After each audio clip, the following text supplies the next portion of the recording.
you very much. Please be seated.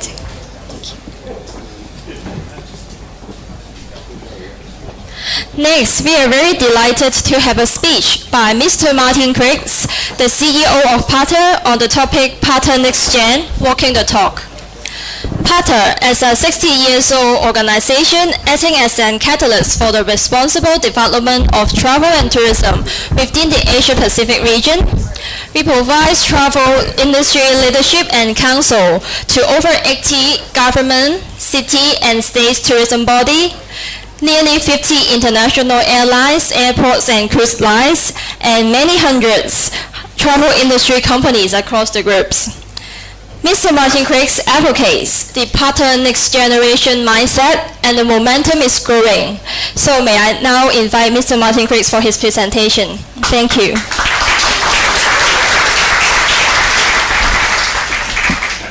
Thank you, Louisa. That was very elegantly and eloquently done. And thank you to the speakers who've already given us good information and inspiration.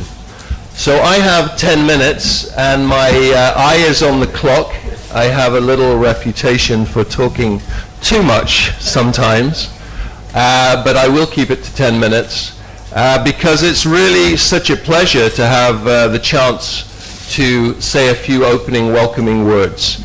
And I think I should start by ensuring that those of you who are not so clear on the PATA friends and associates and our lead executive board members are very privileged to have the chance to listen and learn from so many high-level and thought-leading executives, starting of course with our chairman, who I should say his real title is Engineer Yao Manuel Antunes Costa, I should have put in there as well. But the point on engineer is that Yao has spent his career engineering the infrastructure for Macau tourism, which is a phenomenal growth story, as many of you know.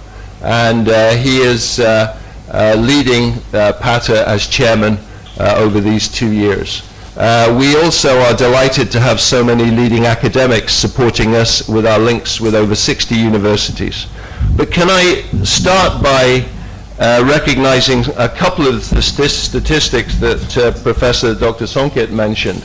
I didn't realize that you have graduated 300,000 students. That is quite an achievement.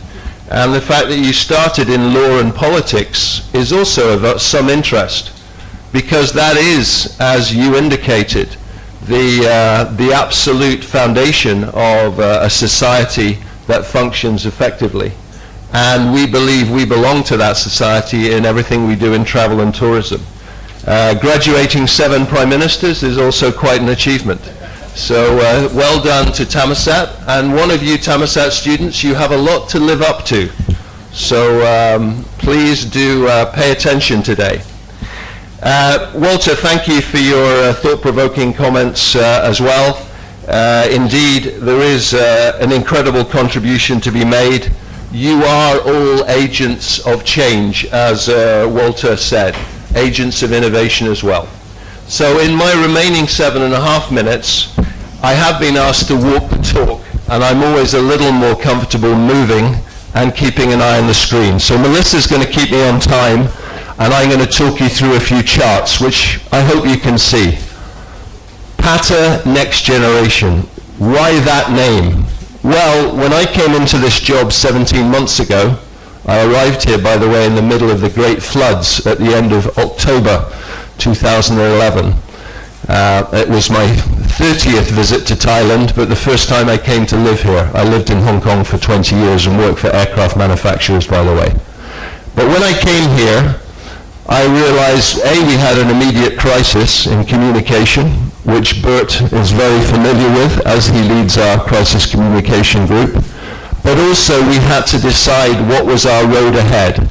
And we were celebrating that year the first 60 years of PATA. So it seemed very logical to me to say, after 60 years, you start a new generation, you start a next generation.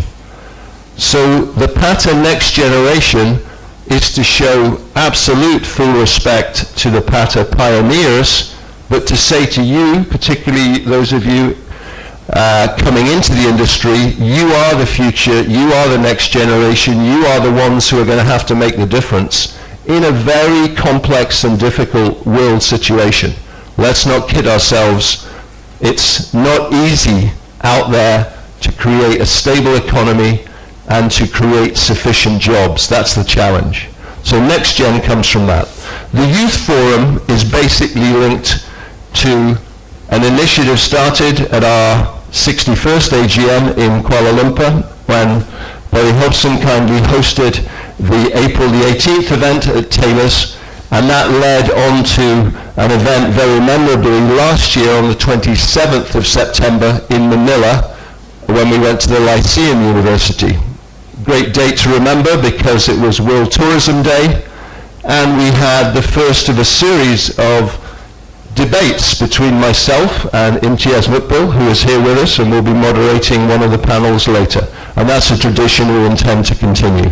So here we are today at Thammasat University, which is very much a privilege for us because your university is so revered around Thailand and I would say Asia and around the world, because you have, through the inspiration and motivation of your students, set many good examples and continue to, and you provide leadership for Thailand and Asia generally. That is really appropriate because Thailand potentially could be the hub for the evolution of ASEAN. So all of you have great opportunities. Faces of the future I wanted to briefly mention.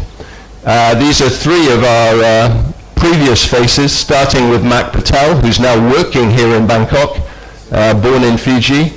Sylvia Sitao in the middle there, a great product of Macau, who's worked in our chairman's office. And last year, Justin Malcolm was our face of the future. He's now the general manager of the Aloft Hotel, a Starwood property here.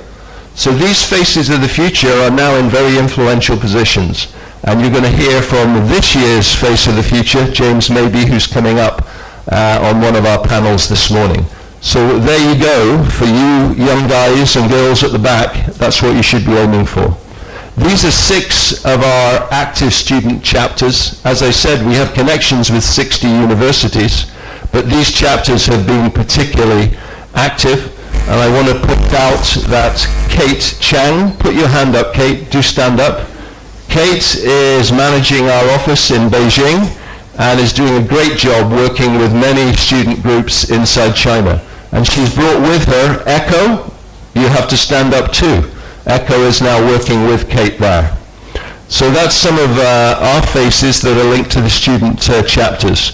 We have also to build the foundation of the visitor economy. And I'm not going to be able in 2 or 3 minutes to explain all of this, but those of you who are coming tomorrow will hear a lot of people reflecting on this issue.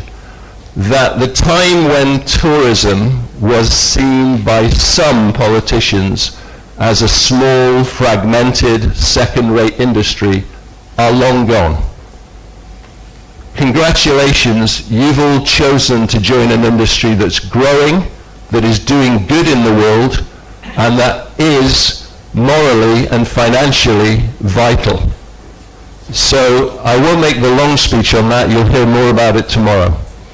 Let's also remember the youth competitions that we have initiated, that we will continue, starting back in 2011, and running through to the Social Entrepreneurs Challenge last year and the China Young Professionals Challenge.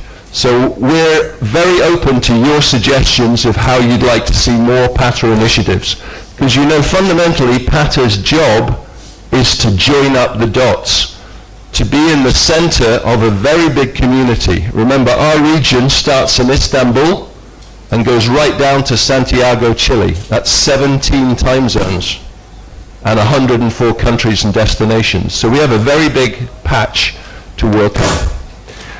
And finally, another badge of honor for us is that the first person I hired to PATA is Ivy Che, who should also stand up. Ivy is Originally from Malaysia, she's now based in Bangkok and speaks 5 Asian languages. But we have had the honor of being invited through Peter Jordan here for Ivy to be a keynote speaker at their Global Summit in Sydney in September. So Ivy, keep practicing. There'll be 1,000 people in the room when you speak in September, and they will have come from literally all around the world. And Peter was telling me this is the 22nd edition of their global conference, so we're very flattered that one of our executives has been asked to address that World Youth Student Tourism Conference. Did I get all those names right? You did. Thank you. So that's my quick introduction. It's 15 seconds to go, so I'm uncharacteristically going to finish on time. But I really want to thank all of you for coming today, and please do feel free to ask me or any of the rest of the team questions. We also have Chris here, our Regional Director from Sydney, and we have Melissa and Elle and Parita, who's done so much to pull this together. So enjoy the rest of the day. Thank you for your time. Thank you for other guests who've flown in, like Anita, last but not least. Anita Mendrata you'll be hearing from during the whole of our summit. Thank you, everybody.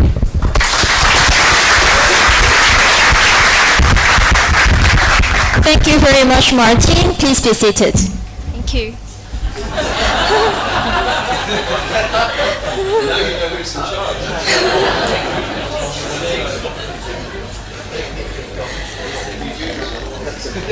Okay. Our next speaker is Dr. Glenn McCartney from Hospitality and Gaming Management, University of Macau. With nearly 20 years of industry experience and 10 years of lecturing in the tourism and hospitality field, Dr. McCartney served as an event and marketing consultant for several global and entertainment companies, including the Venetian Macau, MGM, and Galaxy Macau. He also has many research publications in high-tier academic journals relating to tourism planning and event management. His latest book publication is Event Management, an Asian Perspective. Let's welcome Dr. McCartney, and his presentation topic of today is Experience, Making Events Happen. Oh, line of sight here. All right, you have problems seeing the screen, huh? All right. Anyway, listen, it's great here being, and I'd like to thank Pata for inviting me. They're probably not going to thank me after I finish this lecture this morning, but I'd like to thank you all for having me here today. And can you all hear me? Because I hate using microphones in such a small room.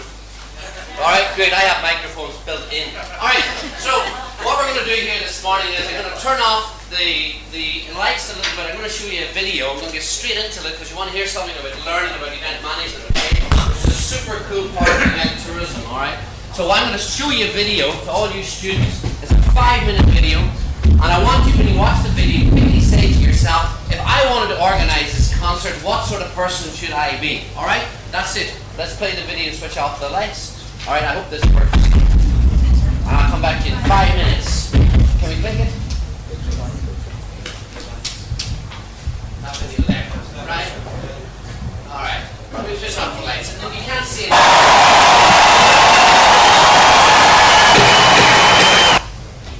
switch off the lights. And